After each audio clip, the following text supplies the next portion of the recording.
తిరుపతి గోవిందరాజస్వామి వార్షిక బ్రహ్మోత్సవాల్లో భాగంగా గురువారం ఉదయం 7 గంటల నుండి 9 గంటల వరకు రథోత్సవం వైభవంగా జరిగింది. భక్తులు అధిక సంఖ్యలో పాల్గొనడంతో గోవిందనామ స్మరణతో తిరుపతి ప్రధాన వీధులు మారుమోగాయి. రథంపై మిరియాలు, ఉప్పు చల్లి పలువురు మొక్కులు తీర్చుకున్నారు. వేసవి కావడంతో రథోత్సవంలో పాల్గొన్న భక్తులకు టీటీడీ యంత్రాంగం మజ్జిగ, మంచినీళ్లు పంపిణీ చేసింది.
నేనే అని పరమాత్మ మనకి ఈ యొక్క వాహనముల మీద విహరిస్తూ అంతరార్థంగా మనకి తెలియజేస్తూ ఉన్నాడు.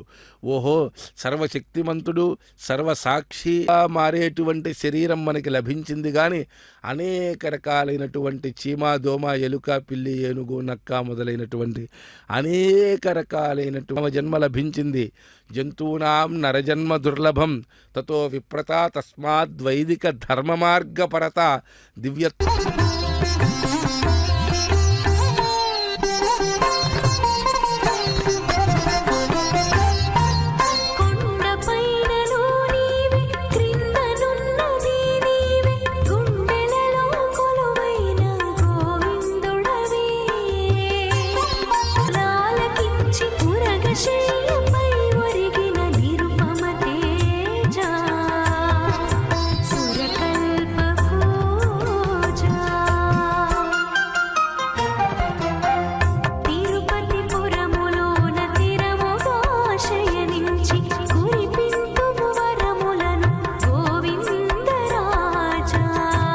లో మొత్తం ఉన్నటువంటి వెన్న అది పెరుగుగా మారి చిలకగా ఆ వెన్న మొత్తం ఒక పక్కకి లాగి ఒక చోటకి మనం తీసుకురాగలుగుతాం.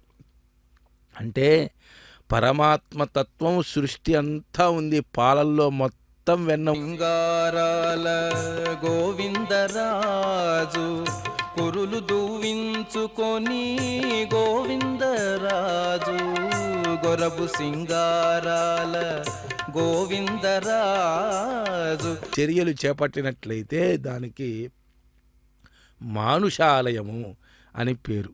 అటువంటి మానుషాలయము, పౌరాణికాలయము, అలాగే ఋషులు అర్చించినటువంటి ఆలయము, దేవతలు అర్చించినటువంటి ఆలయము, అలాగే స్వయంగా స్వామి ఆవిర్భవించినటువంటి ఆలయము, అటువంటి ఆలయాలు ఉన్నటువంటి క్షేత్రం తిరుపతి క్షేత్రం.